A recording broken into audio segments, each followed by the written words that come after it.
don't gotta explain myself.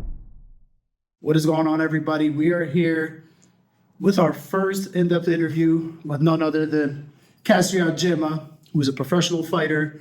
And you've probably seen him on TV, you've seen him on YouTube, you've seen him on Instagram, but we have him here today, live.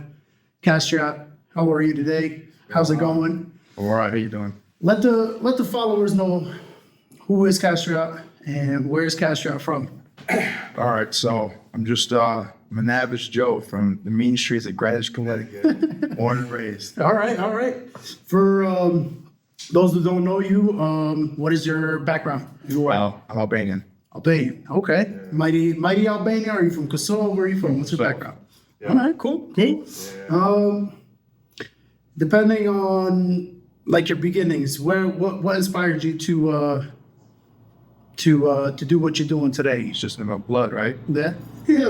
But I was just always getting into fights. I was young, and I was always getting arrested for beating people up. And then, one of my best friends, Ambrose, just was like, wanted to try to just go from where I like. Yeah. And I did it. Okay. Now, for people that are tuning in today, reason why I got you here is because you do have a fight coming up in February for a new promotion. Yeah. You fought in Bellator. You've done boxing. You've done kind of every field, MMA, all that. Now you're stepping into BKFC. That's become popular from guys like Platinum Mike Perry, Julian Lane, Luke Rockhold, a couple other people, a couple big names. What's that like for you? Are you excited to be entering a new world, a new promotion?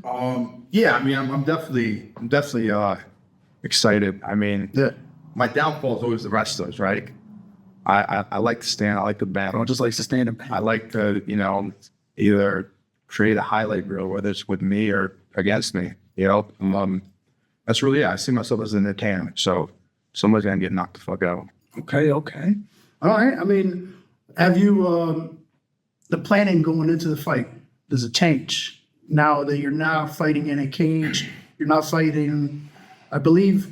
Do they have a different style of ring or no? Yeah, it's different style. It does change because my whole fight stance changes. Okay. I have to have my hands lower. I have to walk, wait for kicks and shots and defend all that stuff. I can, I know with the little gloves they're like, you don't want to throw, hard shots, you break your hands, but I'm going to throw with heat. He said I'll break both hands. Yeah. It is what it is. I get to throw and I don't have to worry about somebody trying to take me down. Yeah. And force, take the head off. That's really it. Would you say that this is a sport or promotion that maybe you're happy that it's here now? Because this was something that used to be talked about all the time. I remember I'd watch MMA and everybody would say, what if we had a sport with no gloves? Yeah. Does this finally feel like, this could be my home? Yeah, I mean, it's naturally what I grew up doing, right? So I started off boxing. Then I did a couple, Muay Thai fights. And beat up in the street. I went to MMA. But I grew up just fighting in the streets. And it's like, if I'm beating somebody up, I'm like, wait, how tall are you? What's your weight? We're in the street. I'm just going to fuck you up. There's no weight class. It is no weight class. So it is what it is. Like, so I'm just preparing for somebody at a weight, and that's the only difference. Now specifically, you fought at, what was it, welterweight? I mean, I started off at 160. I was cutting in live. So what was that in? It was the catch weight. Catch-weight. Lightweight was 155. What are you fighting at for this next fight? 185. Ooh. I used to cut a lot of weight, and that's another thing I'm not doing. Yeah. I used to do 22, 23 pounds the night before. Okay. Just dehydrate myself, and then I'm depleted. I'm weak. So now, do you feel as if you've gotten stronger now with being able to kind of hold a little bit more of your weight? Because now I'm like naturally like at my weight, right? Like, I mean, I walk like without dieting or anything. I'm probably like between 220 and 230. Okay. So diet. You're in my weight class now. Yeah. I get down to like a comfortable weight now. I mean, look, I'll fight 95. I prefer 95. I'll fight 205. Those are what I should have been fighting, I think, this whole time. Does it limit you, though? Do you feel like it limits you, or do you feel better when you fought at 160 or 170? I'm depleted. I'm weak. Yeah. I'm weak when I'm cutting weight that much. To me, it just doesn't make sense. To me, I'd rather fight basically like my walk around weight after I clean up my diet. And because as a fan, I never understood like the whole cutting process again. I never understood it either. And why they force you to cut. You got two guys trying to cut to be, I guess, a fucking weight bully or whatever you want to call it. You guys got both weighing. You're both depleted. It's just, you both feel like shit next day. You're killing your talent before you even step into the ring. It makes no sense. I mean, it just, to me, it's like, dude, the latest I ever got was 158. The next morning, I was 195. Sheesh. You know how fucking stupid that sounds, though? It's just saying it. Yeah, it's like Alex Pereira. He fights at like 180 or whatever, 185, and he beefs up to like 230 the next day. Yeah, it's just stupid, though. It doesn't make sense. I'd rather fight up and so I'm gonna fight a taller guy. It goes back to what I was saying. On the street, I ain't give a fuck if you're 7 feet tall. Yeah, understood. You know, so. Do you say like your culture has a lot to do with who you are too? This is everybody always gets the rep. Hey, they're crazy. Yeah. So is that something? I gotta live up to it, man. I gotta live up to be the crazy fuck. Yeah. I mean, in BKFC, everybody's fucking. You gotta be fucking a little, crazy. A couple, screws loose to get into something like that. Yeah. You know what I mean? I think you have to be crazy just to be a fighter in general. Yeah. No, for sure. Like, you have to be obsessive. You have to, have certain qualities in order to do it. I just think that, I don't know, it's fun. Did you guys see the crazy look on his face after he said it's fun? It felt like I was watching the Joker or something. In terms of training, like talk us through your regular typical day. What do you do for training? I mean, it depends. Obviously I got strength and conditioning. I've been doing just, my boxing with Ahmad at Revolution and with Paul at Heavy Hitters. They're both, Ahmad's been my boxing coach since I was like 14. Paul I've known forever. He's just a great guy. He's a lot of experience. And, he's got a lot of fighters who have done, bare knuckle and who have been with Bellator and that type of stuff. So he understands. Yeah. And he was a fighter himself. They both were. So, they're just both two good guys that are super useful for this. And coming back from the layoffs that you've had, because you've been away now from fighting for a couple of years. And you had a pretty 1.5, Rob. And you had a pretty scary injury too. You were saying something to do with COVID. Yeah. So I mean, I had COVID March 2020. It was nothing. It was like a fucking cold. Yeah. And I fought 6 months later. I was like feeling weird. I think it was October. And I remember I went to a cardiologist in September. I was like, look, I can't run. I can't, take deep breaths and stuff like that. So I asked him, I said, can you get me in for a heart MRI? Let's just see what the hell's going on. Because I saw one college basketball player, he had the myocarditis, the inflammation on the heart. So I was like, can you do the test on me? He's like, Kaz, I think you just have anxiety. And I'm like, bro, I don't get anxious for fighting. I love that shit. Like, you know what I mean? So my bread and butter. Whatever. I went, I fought, I fucked the dude up. I scored 2 10-8 rounds. I dislocated his elbow. And then I'm sitting in my corner and like, I just couldn't breathe. I didn't know where I was. I didn't know what the fuck happened. And then after that, they took me to the hospital. I went, saw doctors, did heart MRI, and I obviously had heart inflammation. Then I was forgetting a lot of stuff. So they did a brain MRI and like the right side of the brain was inflamed. Endoscopy. I had inflammation in my esophagus. I just had inflammation everywhere. Yeah, that's great. So I've just been, on the layoff since then, just trying to get better. And now you feel 100%? You ready? You ready to knock somebody out? I just do. You got to think about this, man. I sit there for 4 fucking years just watching everybody. Yeah, like you suck. Like this guy sucks. Like I was just gonna ask, how do you mentally prepare yourself for something now, knowing that you were away for a while and now you're coming back into something like it's changed, man. Dude, like these last 4.5 years, man, the whole game's changed. Yeah. Like we were talking about the way people shit talk now has changed. Who's hot, who's not. Like it's all changed, man. I honestly haven't seen a good shit talker though in a while. No, I mean, it's like your Tony Ferguson's have faded out, your Chael Sonnens have kind of faded out, your Connors have faded out. I haven't seen a crazy it's just different talker, dude. It's different, and like I'm not with the whole like talking about like personal shit. Like so pointless. It's stupid. It's fucking stupid. I don't understand why they do it. And then they're after the fight, mad respect, bro. I love you. Yeah, and you want to dap up and hug me like, nah, I'm not. It's like, get out of here. I would never hug somebody after a street fight. All right. In terms of that as well, like adapting to different opponents, how do you feel like you're going to have to adapt to somebody now in bare knuckle fighting? I'm not sure if he has any experience in bare knuckle fighting yet. Yeah, he fought once. Yeah. Look, he's a tough dude, really tough guy. Honestly, like, going back to the shit talking thing, I was talking to Rob about this. He just seems like a nice fucking guy. And then I'll find it necessary to even talk shit. Like, seems like a cool dude. I don't know much about him. I saw one of his fights. He's good. Yeah. He's good. That's all I could say. It's like, I'm better. He's good. Nah, yeah. It's like, look, do I think I'm better? Yeah. Do I think I'm going to put him out? Yeah. You know what's crazy though? It's like anything can happen. Like, yeah. With me, it's bigger than him. I don't give a fuck about him. It's just me being able to get back in there and do what I love. In my way. Yeah, but that's what's important right now. It's just I'm going to battle against myself right now. I can see you're locked in. Like, I can tell. like, it's more of a emotional thing for you, like trying to overcome something. I get that's exactly. So it's like, look, like I said, I respect the guy. I respect everything that he. Like I said, I respect anybody who gets in there, especially bare knuckle boxing. But it's what it is. I'm just excited to see no gloves, no. Yeah, that's Kastriot his own world. Shit, man. This is your world right here, bro. We're just living in it for that day. I'm excited. I'm excited because I will be there, guys, and hopefully everybody else is there. What is it? February 1st. February 1st. I'm excited.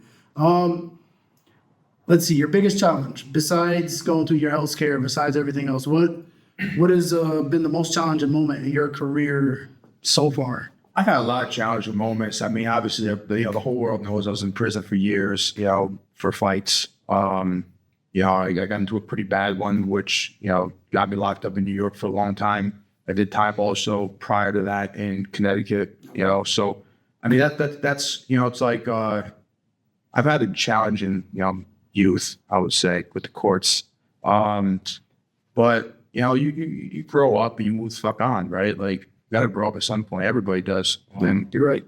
And I just decided I don't want to live that type of life anymore. Is that what fighting helps you kind of get away from that? Yeah. No, definitely. It's humbling. I tell everybody, man, you could fucking, flick me off in the middle of the road to cut me out. I'm not. Before I fucking come out, I hit you with a bat or something like that. I mean, like. What would cross your mind, though, in that moment? Like, what used to make you just tick? Like. Because I have just a disrespect, man. It's like I had friends like that growing up. You could say hi to them the wrong way, they can fight you. Yeah, I mean, what is this guy's like? Yeah, like now they do. I'll hold the door open and with the guy be like, give me a dirty look. I'm like, come right in. Like, it's like I don't because I already see what's gotta happen. Yeah, I beat you up, you sue me. That's it. And you get in trouble, you go to jail, you do that, all of that. It's like, what's the point? Yeah, these dudes would sit here and be like, MMA is this in the streets is different, bro. It's all the same to me. I'm dialogue. Like, it is what it is. No, I like that. What's been your personal biggest sacrifice to all this? What's been something that you've sacrificed throughout all of your fighting time? What's something that you wish you could probably have a little bit of, while you were too busy focusing on maybe your troubled past or your fighting career? Like, what's something that, you sacrificed and you're like, man, I wish I could have that a little bit right now back. I mean, just look, if I look back, right, it's everything. Even I didn't graduate high school. I didn't go to the proms. I didn't do the parties. I didn't even get out of prison. Like, I don't go out. If I go out, it's like a fucking rare occasion. I don't drink. I don't do any of that stuff. So it's like, I really, how they say it's like boxing is like a lonely sport. All of it. It's all a lonely fucking sport. You're in the bag. You're doing. Everybody's out drinking, fucking, living life. They're going on vacation. Fuck, man, I don't remember the last time I went on vacation. Maybe 2015. Would you say this fashion party? I think it was. Would you say it's made you mentally stronger? Is that what's helped you calm down? Yeah, for sure. Yeah, pretty awesome, man. They use fighting that way. I wish I could just step in and fight people. I don't have that. Nah, but and don't get me wrong. There's times I'm like, man, I wish I could just fucking, be able to go get drunk and just fucking, mac at the bitches and shit like that. But like, that's just not me. Yeah, it's not me. It's you gotta pick what you want, dude. Yeah, no, you're right. You gotta be determined. You gotta be determined. Like these guys like Khabib and them, they're just like, all I do is train, eat, sleep, train, repeat, eat, sleep, train, repeat. Sick. I mean, it does keep you out of trouble. It does keep you correct, keeps you focused. No, for sure. And I mean, depending on if you're trying to be a champion or not, I don't know if that's in your dreams or what. Yeah, I don't know if fighting is in your dreams. Listen, I'll fight till the day I fucking die. I mean, like that's just the reality of it. It's just We got to get this guy a sword and a shield, bro. Yeah, You're ready. Yeah. We'll see these kind of bells calling you. That's right. But we'll see, man. I mean, that's probably my sacrifice. Now there, just the social, because I'm a social guy, man. I could fucking sit here and kick it with you. Yeah, we were all laughing and joking before this. We were. Bro, it's like I talk to everybody. You know what I mean? Like, so it's like, that's, I sacrifice that. I sacrifice not going out and seeing friends as much of this shit. Okay. Like, I've known you for a couple of years now, and every time I'd be like, yeah, I know Cass. Everybody's like, he's crazy. I'm like, every time I hang out with him, I'm like, this guy's got a chill, laid-back personality. I'm like, you don't chill, man. It's like, there might be something that happened for somebody to say something like that about me, but experiences. Yeah. certain moments. Who would you say is somebody that's been like a role model in your life or has helped kind of gravitate? I honestly do. I've had a lot of role models. Obviously, my fucking dad. I'd say my brothers. I'd say my, a few of my friends. I mean, I take bits and pieces from everybody. Look, like I said, me and my dad. I mean, I grew up playing soccer. I was a nasty fucking soccer player. Okay. I just couldn't stop fighting. You know what I mean? I was freshman. I was playing. Were your brothers the same way or not? No. I mean, dude, I'm just an athletic dude. I was on the basketball team, soccer team, fights. I fight my own team. I fight the other team. I mean, I whatever fucking body, dude. And so it's like, after a while, it's like, I look back now. That's another thing. I probably look back and I'm like, damn, man, because I was really fucking good, man. I was a goalie. You think you would have been a soccer player today if you were? Yeah, I'm way better than Tim Howard. I'll tell you that much. I mean, okay, Tim Howard. Okay, like it's just but I was actually nasty, dude. Like if you asked around, I was really fucking good. I believe you. And I was national keeper of the year, a few times. Like I was like, I was good. But once again, I just just fighting, man. So it just shifted me to a different lifestyle. I'm surprised that are you the oldest of your siblings? No, I got an older brother, an older sister, and I got a little brother. Oh, so you got multiple siblings. Damn. Yeah. You're the only fighter out of all of them. That's crazy, man. Yeah. That's insane. Black sheep, man. Because I'm the youngest of three brothers, and I had to defend myself over older brothers that are 10 years older, 8 years older. Yeah. It was never fun for me, bro. I used to get beat up all the time. But that's how I learned how to be tough, and never took shit from nobody in school. Right. So that was my way of doing it. Yeah. Lessons you've learned in terms of in your career, in terms of losses, or through the injuries or anything what's been your biggest lesson throughout your whole fighting career and fighting journey? I mean, there's just so many different ones. Like, number one, the guys I've lost to, I'm not even saying it to be cocky. I ever fight any of them again, I smoked them. You know what I mean? I smoked them bad. But also at the same time, I never should have been fighting that low. I was just weak and depleted. I think it was wrong coaching too at that time, or maybe? No, I wouldn't say the coaching.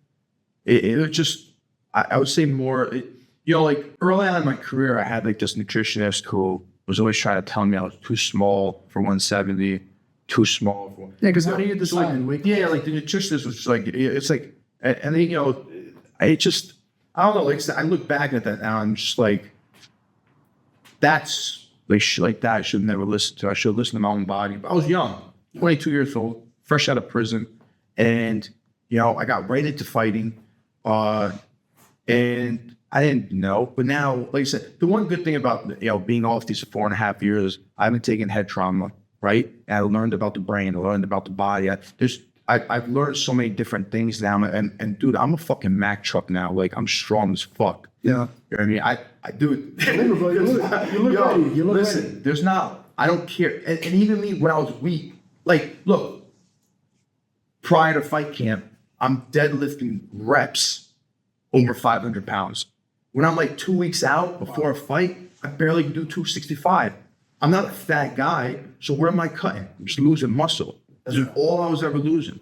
So, that type of stuff that I wish I learned earlier. But like, I'm just cracking up because when I stop struggling, it's fucking around, I start cheesing. But like, even at that, but even me being weak though, like, I ask any of the guys I fought, they'll say I'm probably the hardest hitter they've ever felt. No, because I've watched your fights and I've physically seen you where you're whooping the dude's ass. Yeah, like dude, in MMA, I never, like I said, I changed my whole fight style because it's everything. You got to worry about knees, kicks, getting taken down, everything, right? So I never let my hands go like I can now, like I could in Muay Thai, like I could in boxing. So now I'm going to be able to do that and be able to show how good my hands are and be able to show my power. Yeah. And that's the thing, man. It's like, so yeah, just exciting. I'm excited for you, bro. I'm actually very excited to see you fight because the last thing we did see you fight was in the MMA, in the MMA world. And now you're back at the same location of your last fight. So that's like, it's coming full circle after 4 years. I mean, I'm ready for you. I'm definitely going to be there watching for sure. I know probably Rob Twiz is going to be there. Yeah. We're going to be there. We're going to be supporting, throwing the Eagles up for all the Albanians. Who is Cass outside of the cage? Normal, everyday Cass, what your friends consider. I'm such a basic dude. Yeah. Like, I'm boring as fuck. Honestly. I'm either in the gym or I'm with my son. That's it.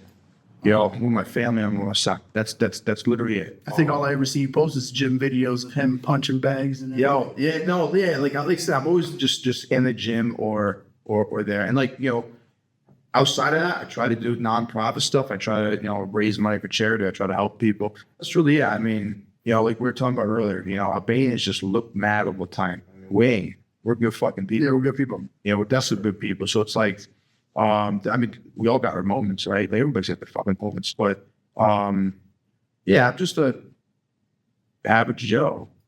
That's it. And in terms of charities, I know you did something in the past with a boxing event. Would you do something like that again? I'm going to do it again after this fight. I actually planned on doing it February 8th, and this opportunity came. And I couldn't do both, obviously. I had to focus on one. Can it only be boxing or can it be MMA as well? Or do you have like two separate stations? You know what it is? I'm gonna do a couple more boxing and then I'll probably throw in some MMA in there. It's just, like this next one, I want to do a pro boxing event. I did the amateur last year. Okay. I want to do pro. And like I said, I got good guys around me. They support me like fucking crazy. I mean, the guys are supporting me, with this fight too. So, I just, I'm lucky. I'm lucky to have, the support group that I have. The team you got? Yeah. Would you say they're pushing you a lot harder as of late as well too, now that you're coming back? Or I think just as excited? Look, man, of course people are excited. I mean, I've also got guys that like some of my friends, they don't want me to fight. They're like, what do you have to prove? They're like, you fought at Mohegan, you fought at MSG, you won, you did shit people wouldn't ever didn't ever do. What is Kastriot trying to prove? What are you trying to prove? Trying to prove that this guy can't fuck with me. Not in a sport like this. That's it. And look, it just I want to prove something to myself that I still got it, of course. Right? Because it's been 4.5 years, and I want to. I'm definitely young. Like I told the old fucking man because I got a boring lifestyle. But I just number one, I want to prove to myself after being off, having all the health problems and getting past it. It was a harder battle than that. And like I said, I was in prison for years. That was nothing. I'd go back to fucking prison if I was healthy. I'd do that 10 times than whatever I went through. You know what I mean? Like there's moments where like, and like my family, well, now they're gonna know if they ever fucking listen to this, but dude, there was moments like 2021, like I would sit like this and my resting heart rate was like 170 and over. Jeez. And like, that was me when I was like 400 pounds. Yeah, it was like, I remember like, I get rushed to the hospital like by, somebody, whether it was like, my girlfriend at the time, or my brother or somebody, and like, dude, I remember a few times where I'm like sitting like I text a group chat. I'm just like, yo, I love everybody. Nobody knew why I sent that. You know, they just think I'm over here thinking I'm about to fucking die. Oh my god. You know, I can't breathe. I got shortness of breath. I almost had like a Hamza Samaya. Yeah, I can't. You know, that I'm getting admitted to the hospital, shit like that. So it's like, you know, it's like the shit that I went through these last 4.5 years. It was draining. Yeah, but I'm just like I said. So now I want to see what the fuck I could do. You just want to see if you're still Kastriot. Definitely. Yeah. I like that. I really do. I'm hyping up the story right now. I honestly think it's going to be a great fight. Listen, I'm gonna touch my boy's chin, and that's it. All I know I'm gonna is shut everything down. for everybody watching, guys, it's going to be a crazy fight. This guy is pure craziness when you see him in a ring, especially now in bare knuckle fighting. I don't know. I was telling Rob, I was speaking to Rob before we even got here and we're a part of this, but I was telling him, I'm like, I think this is his sport right here, is bare knuckle fighting. Yeah, a lot of people say that, man. Look, and I'm gonna do regular boxing too, for sure. I mean, you know, I came out of prison, went straight to MMA because it was hot at the time. Boxing was kind of like dying out. You know what I mean? And now boxing's coming. now, yeah, it's coming back. You got good fighters now, and you got guys like Jake Paul who are trying to keep it alive, and you know what I mean? Like you say whatever. You fight Jake Paul soon? Stop! Don't ever fight. You can say whatever you want about the fucking guy, him, and you say whatever you want about them. You know what I mean? Can they fight? Can they not fight? Who gives a fuck? Point blank To the eyes. Yeah, it's just entertainment. People want to see knockouts. And so, you know, now now I'm like, all right, well, guess what? This is what I fucking grew up doing. You know what I mean? Like, this is what, compared to, I gotta have prison. This is what everybody knows. I gotta have prison 22 years old, never wrestled a day in my life, never threw a fucking kick. Dude, I remember like my first month, I fucking broke my shit. I'm kicking wrong, my fucking ankle's swollen. Like, I learned pretty quickly. I'm just an athletic dude, but like, yeah, so I'm just, it's exciting. And, you know, once again, my guy that I'm fighting, he's probably the nicest guy ever. You know, from what I saw online, nice fucking guy. I'm not going to shit talk the guy. There's no need to. We're going to, you know, my last fight, the homeboy at the weigh-ins just talking to me, and I'm literally sitting there, I'm like, well, guess what? Lucky for you. We're like, age tomorrow, dummy. Like, I can't wait. It is what it is. Like, what are you going to do? We're going to fight. Yeah. The fuck? I don't expect anything less, man. And I know it's going to be an exciting one. I know for sure. Like I said, I'm excited to see you. And the stipulations of the fight are, what, 2-minute rounds or 3-minute rounds? So what are the rules? BKFC. 5 rounds, 2-minute rounds. And if it's like, you know, if it's kind of like a draw, you have like 7 death rounds. But that's another thing. 2 minutes, man. I'm a fucking explosive guy. I mean, look, I can be technical. For sure. I can play both sides. But I'm super aggressive when I need to be. And I'm explosive. I think that's actually My shots are sharp, man. So it's like, this is. I mean, look at the punching bags in here. Somebody's still destroying them. Rob, man. I love it. And I'm probably going to wrap it up a little bit. I'll give you, final questions. What are your long-term goals in the sport? Say, for instance, you do win. You can go on a little streak, 1, 2 fights, 3 fights maybe. Yeah. Is there some sort of, You know, something in the works after that with championship? Are we going to see a cast fighter for championships, or is it just going to be? you never know. Just- I mean, I just I'm doing that. I used to look at the next fight, and that, before I even had this fight. Yeah. And like you said, next thing you fucking lose. And I was like, what the fuck happened, right? And so I'm focused on this one. We'll see how I look. We'll see how I feel. I mean, if it goes as we're expecting it to go, yeah, of course I'm gonna have more. Like, but once again, I was just sitting here saying that this is like my fucking sport. This is like what I grew up doing, right? So it's like, do I think I can take it to a high fucking level? Of course, but like I said, I just want to focus on the dude. I ain't taking him lightly. He's tough. I saw, he's got a nice left. He dropped his last guy. But I got a nice left too. And where He's got a hammer. I got the ugliest hands ever. He's got a hammer on This it. is how you know you're fucking. When you got missing knuckles and shit. Like, that's how you know you hit hard. Yeah, it's crazy. Like, He's got literally a hammer. well, like, dude, like, I got heavy hands, both hands, man. I'm super fucking. I've seen the strong, fights. Rob. I've seen the fights. Oh, man. We gotta get Rrok in the ring too. Yeah. Hey, yo. But honestly, man, from where you started to where you are today, I've been a fan. I've been watching you for a while. I've been a supporter, and I know you supported me with my music. Yeah. But I'm ready to see you fight, bro. February 1st. That was probably my final question for you. But I am excited to see you fight February 1st. You're fighting at Mohegan Sun in Connecticut. It's your stopping grounds pretty much.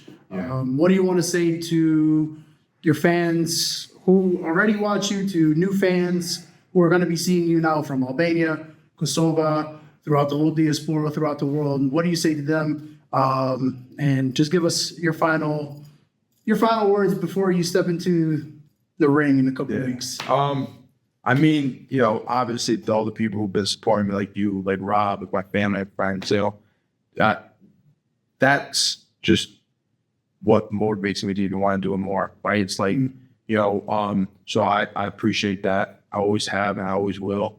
And, you know, to the people who don't know me, just tune in, man. I'm gonna fuck somebody up. It's like, I love it. whether I get knocked out or he gets knocked out, somebody's gonna go to sleep. I do exciting fights. I see myself as an entertainer. So that's why I try to, you know, when I'm talking to people that don't know me, that's all I can say. I'm just, And let people know what your nickname is, because we got it. I never wrote that up. yeah, it's a Kastriot Slaughterhouse Xhema. There we go. Slaughterhouse, guys. It's going to be a slaughterhouse February 1st. My boy Kastriot, you're the head. I appreciate you, bro. Guys, future champ. He's just a man no matter what. He's a champion at life for fighting and doing things that we don't do on an everyday. Good luck to him. Kastriot, all the Albanians are wishing you luck as well. Thank you. You got us all on your side. I'll make sure you bring the flag to the fight, and I'll be ready to fight with you. So good luck, man. And we're going to be seeing you February 1st in Mohegan Sun. Thank you, everybody that's tuning in and watching. I appreciate you all. Thank you.